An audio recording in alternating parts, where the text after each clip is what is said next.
No one sets out to get scammed, but sometimes it happens before you know it. In this week's Fraud Watch, MTN's Mackenzie Frost and Dennis Carlson review some of the most important tips to avoid losing money.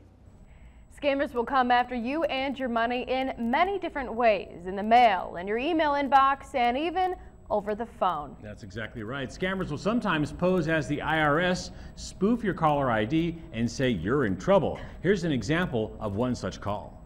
This is Jimmy Arthur calling you from the Treasury Inspector General for Tax Administration. This call is to notify you about a legal case which has been filed against your name and your physical address.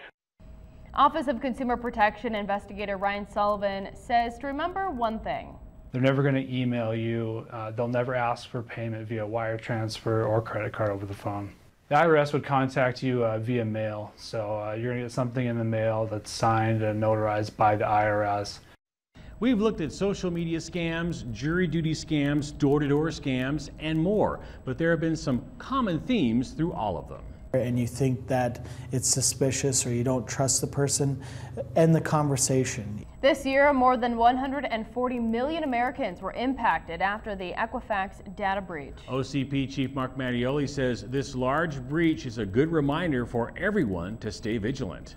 The old-fashioned habit of looking at your financial records, looking at your bank statements, your credit card statements, and getting a credit report frequently and reviewing that information. So whether it's online dating scams, overpayments, or any other type of scam, trust your own judgment.